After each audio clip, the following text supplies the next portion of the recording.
Satu-satunya kemenangan kuncian Francis Ngannou di UFC yang tercatat sebagai kejadian langka.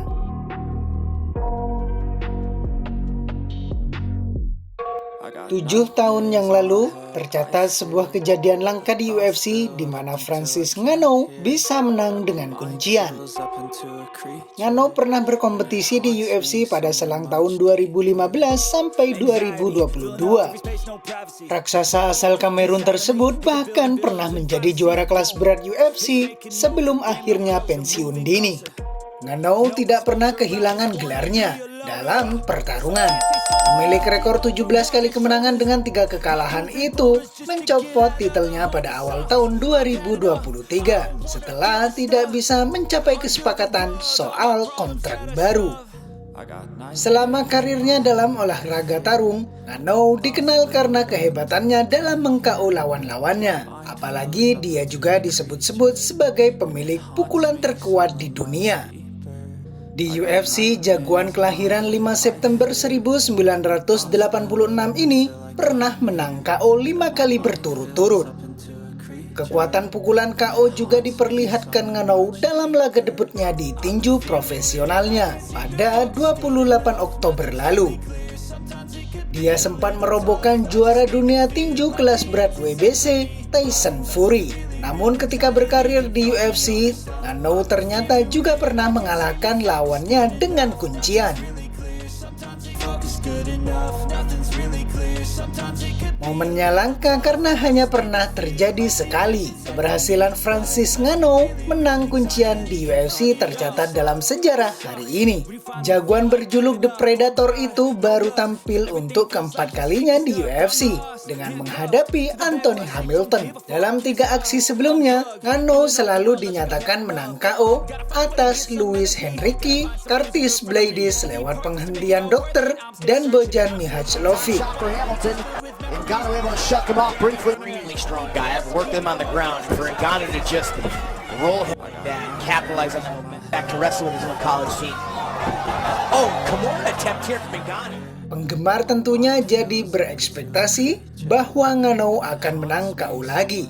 Sadar akan ancaman KO yang dimiliki Ngannou, Hamilton sepertinya punya rencana berduel gulat. Dia sempat melancarkan takedown kemudian memeluk dan menekan Ngannou ke pagar oktagon. Tetapi dari posisi dipeluk itu, Ngannou yang saat itu menempati peringkat 12 dalam daftar penantang kelas berat menangkap tangan kiri Hamilton dan mencoba menekuknya dengan kuncian Kimura.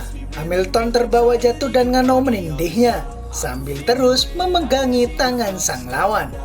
Dengan lututnya menekan Hamilton sehingga tidak bisa banyak bergerak, Ngannou menekuk tangan lawan ke arah belakang. Hamilton dengan cepat melakukan tap tanda dirinya menyerah. The Predator pun dinyatakan menang kuncian dengan Kimura saat ronde pertama belum genap berdurasi 2 menit. Hasil ini menjadi satu-satunya kemenangan kuncian Francis Ngannou selama berkarir di UFC. Oh, Kimura attempt here from Ngannou. This guy is super strong. Look at this. He got it. Wow! Francis Ngannou by submission of round 1. Akan tetapi sebelum di UFC, jagoan bertinggi badan 193 cm ini sudah pernah menang kuncian 3 kali dalam 5 laganya. Karir profesional Ngannou di MMA bahkan diawali dengan kemenangan kuncian. Pada 30 November 2013, dia mengalahkan Rachid Benzina dengan kuncian ambar.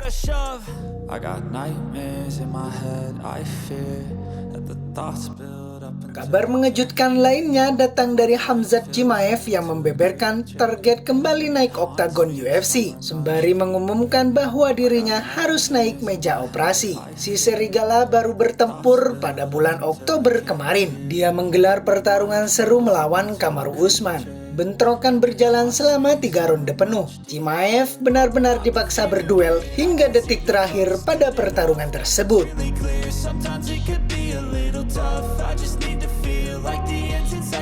Hasil duelnya juga bisa dikatakan tipis, di mana dewan juri menilai dia menang angka mayoriti. Kemenangan atas Usman menjadi kemenangan ke-13 petarung Rusia itu.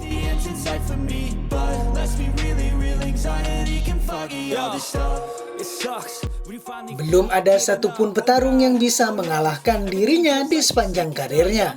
Hal ini lantas membuat jagat tarung bertanya-tanya soal siapa yang bisa mengalahkan Chimaev. Belakangan petarung berusia 29 tahun tersebut menyibak targetnya kembali naik oktagon. Dia mengaku terpaksa absen sedikit lama karena harus naik meja operasi. Menariknya, Chimaev berniat kembali pada gelaran UFC 300. Hajatan bersejarah itu kemungkinan besar manggung pada bulan April tahun depan. Dalam 2 pekan, saya akan naik meja operasi, ungkapnya dilansir dari transkripkampionat.com. Kemudian saya harus menyembuhkan diri dan selanjutnya kembali menghancurkan semua orang. Mungkin di UFC 300. Mari kita lakukan. Tolong beritahu Dana White untuk menyiapkannya, sambung Chimaev.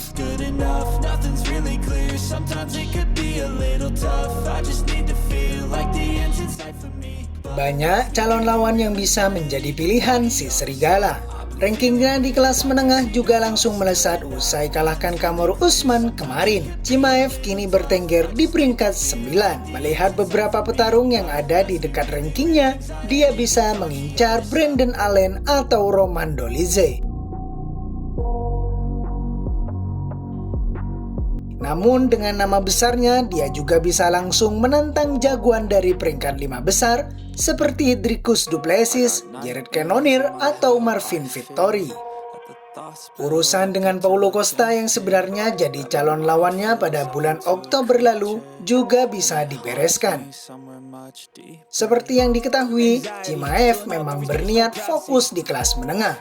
Keputusan itu diambil usai polemik masalah berat badan pada duelnya bulan September lalu. No exposure, I just wanna be a loner. Some can't stay sober, looking over all their shoulders, like moving boulders just to get out of the home. It sucks, I've had enough.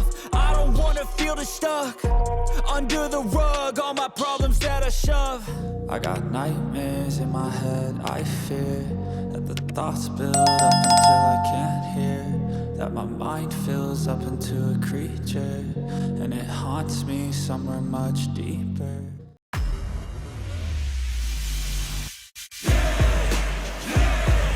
Started from the bottom and I'll never look back. Look at all my haters, y'all making them mad. I'm charging like a bull when it's on, it's on.